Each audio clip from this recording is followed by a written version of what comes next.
What is valuable in the age of AI, and where is value heading in the age of AI? And how are service providers, go-to-market engineers on SaaS teams, and freelancers going to make sure that they are a part of that value? I think a lot of people feel like they're being replaced, and I don't think that's the case at all. I think human value is at an all-time high as a result of this leverage.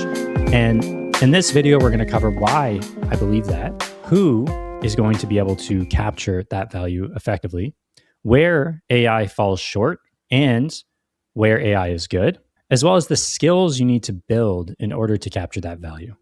Now, the first thing we need to cover is why humans are valuable and what humans like. Because ultimately, agents have no desires. They have no intrinsic pursuits. They don't have goals, even though you can give them a goal prompt. They just want to complete the task they are given. That is about it. And they will go by any means, including lying to you about what done looks like, in order to make sure that you think they've completed their task, because that's where they get bonus points, I assume, in their training process. Now, that's a problem, and that's a problem that trickles down into almost every task you give AI, especially increasingly complex ones. AI isn't able to match the raw context inside of a skilled human operating system, our brains. It can recall things. It can learn things a lot faster, but it learns deterministic things. It learns from the average. It will be able to complete tasks like copywriting or what have you, but it will never be creative. It won't be DALL-E. It won't be memorable. And that means at the highest level, it won't replace anyone. Now, I'm sure you've heard this before, but the real reasoning behind that is because if everyone has access to this, we enter something called a hedonic treadmill. And that means the more exposure people have to AI images, AI text, AI lead magnets, so on and so forth, the more their brains catch up to what is the norm versus what is novel. It is no longer the pattern interrupt. We have dopaminergically adapted to not believe that someone saying that they saw our LinkedIn post is actually someone who cares about what we do. And that's an important point, because humans are ultimately the buyers, and humans only have so much time in a day. The most scarce resource you can possibly have is time. Agents don't have to worry about this. AI doesn't have to worry about this, but that is a negative. And the reason that's a negative is because time creates scarcity. And the fact that that supply and demand, right, makeup is ultimately finite. It means that there is a high degree of value of time, especially around time, especially the older you get. And that means people do not want to spend their time engaging with AI. And there's been this malaise of engaging with AI and realizing that you actually do like talking to humans, and communicating with other people is actually the best thing ever. And it's really, really good for your brain. And as a result of that, if people don't feel like their time is being respected, if they feel like they're being cheated out of their time, they're not going to engage. So from a campaign point of view, and from the things you build point of view, you can detect when something is sloppily done. And I know you felt this when you give a meticulous task to an AI agent and it returns something below the level, or it doesn't prove itself. This will happen. Agents don't have external motivating factors to make sure the work is perfect, right? It also often doesn't really know what perfect looks like, because there is so much intuition that goes into everything. Like even a single piece of design, like how are you using empty space? A single piece of UI, what makes the user want to click the button? What happens when they click the button? There's thousands of different little things that go into such a small piece of a skill. And that is why go-to-market engineers, at least, aren't going anywhere. An agent can never interface with a client or a prospect in a novel way. It's not going to pull the right threads, nor does the prospect even want to be engaged with in the first place. It won't ask the right questions. It can get close, but ultimately it will come down to the prospect's skill in how they answer the questions and guide the agent in order to get the desired output. And that doesn't mean agents are ineffective, but they aren't as effective as you want at the very highest level. What they're doing is they are lowering the bar of entry at a technical just a technical level. And I'll show you what I mean. And to prove this point, let's start with a fresh terminal. So let's just ask a simple question. What are 5 signals I can monitor in order to create more personalized messages towards my target market? And not only what are they, how can I actually execute on them? That's a question that someone that's not a go-to-market engineer might ask, right? And let's see how AI responds. And I'd like to say the way it responds is really, really important. Job changes. Signal, prospect, Clay table watching LinkedIn job change events via Clay's job change enrichment or Phantom Buster / LinkedIn sales nav alerts. Great. Clay plus built with API. Great. Crunchbase / Harmonic API. Content / engagement signal. Opened email, visited pricing page, like, commented on your competitor's post, download competitor content. Pain point language shift. Their own words, own channels. Okay. Would we use any of these? Maybe, maybe not, right? This is definitely great, but how do you know that it's great? How do I know which one of these are worth pursuing? That is the thing it doesn't replace. Judgment. It can know what is out there to an extent. A true expert will always know better tools. I truly believe that. Or better ways, or more efficient. And that comes down to one little thing, and it's called judgment. Judgment saves so much time.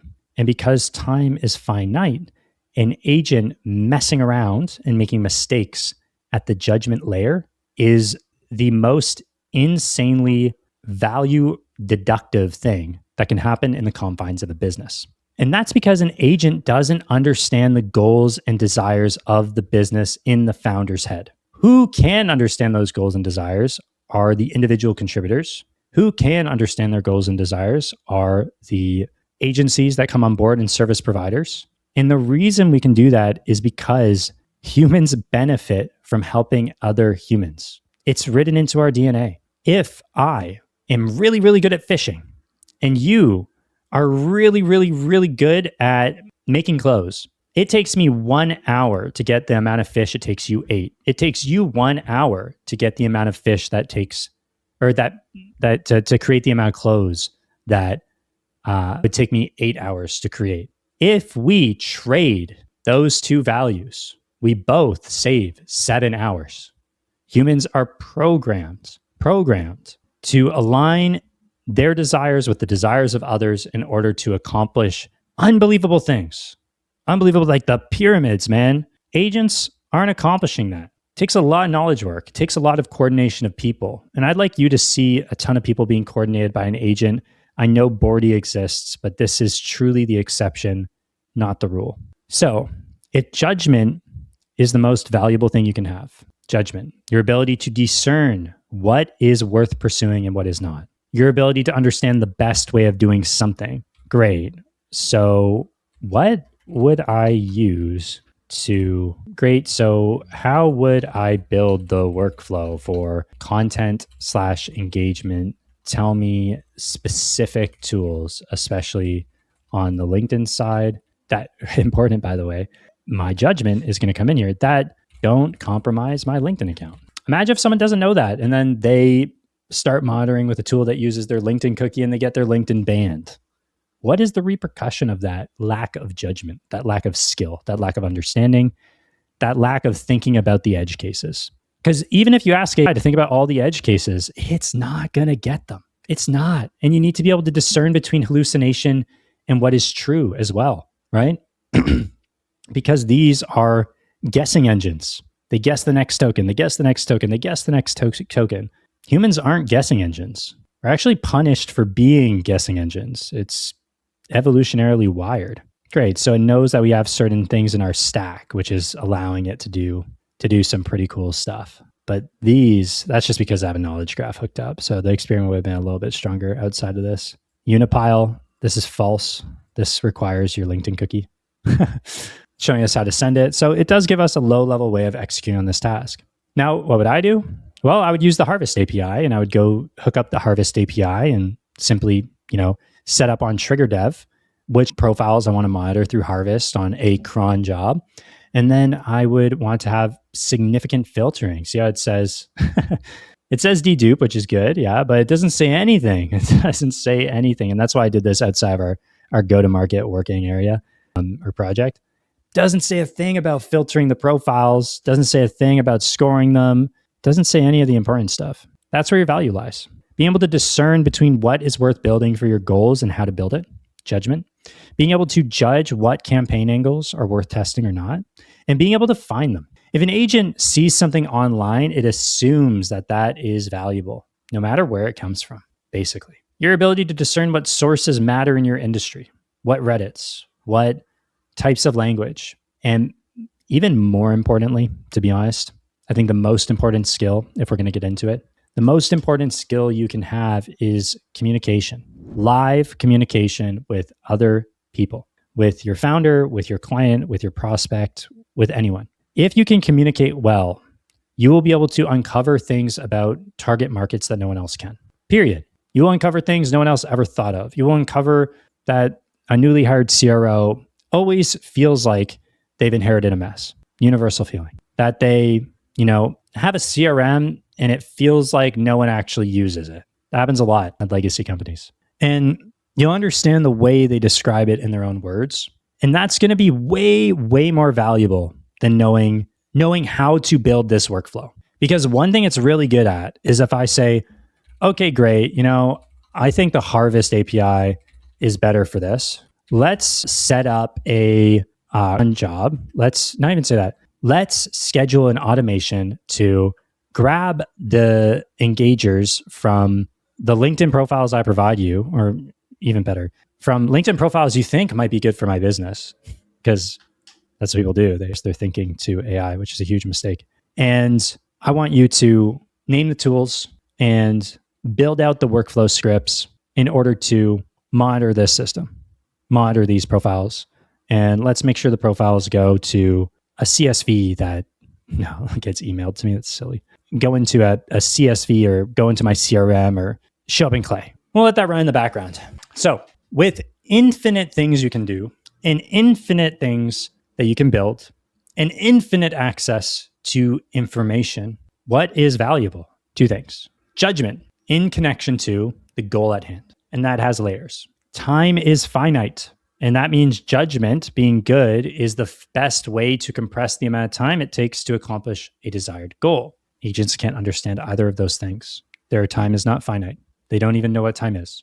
Number two, skills. The skill that it took to make it so that this little experiment didn't work. Our Nexus knowledge graph ended up finding the exact system that does this for you through trigger.dev. And so this is where your taste can be programmed into AI effectively. And that's where AI has leverage, which would bring us to our final point of when to use AI. But skills are not something you can find on the internet. You can't just look at something and get a skill. You can't just talk to someone and get a skill. You can't just watch a video and obtain a skill. Skills are forged in the fire. They are something you have to invest time, effort, and resources into. And the way every skill is built is different because when you build skills, that skill becomes uniquely associated with your unique taste, judgment, opinions, and outlook on the world.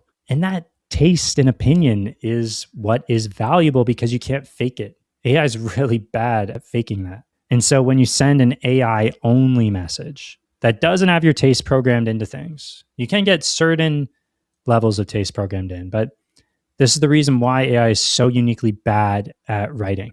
Really, really, really good at building things, but not knowing what to build. Really, really good at writing grammatically correct English, but not writing what another person would like. Really, really good at throwing an interface together, but hard to get it to throw an interface together that a human finds easy and enjoyable to navigate. That's where you win. And that means that spending your time building skills is probably more valuable than spending more time understanding AI and how it works. A lot of people are treating AI as this final frontier skill. I think it's backwards.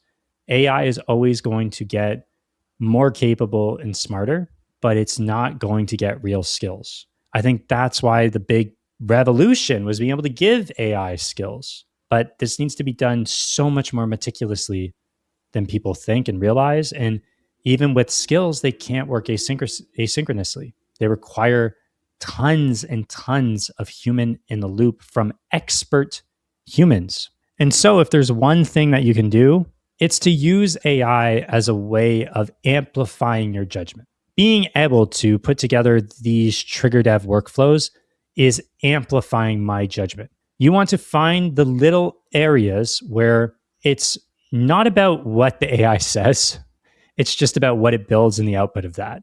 And then it can maintain it based on how you think, right? And what you believe is important. You can tack a Paperclip Hermes agent on the back end of these trigger.dev workflows. And when things go wrong, they can just anneal. Here's my goal.md and here's my creators opinions.md and goals.md and context.md. Oh, and I'll check the knowledge graph because that's a rule in my claude.md and make sure that our tools haven't changed, because if they've changed, then maybe that's why the workflow broke. We swapped which validator we care about for emails. We switched from OpenAI API to some open source self-hosted one, right?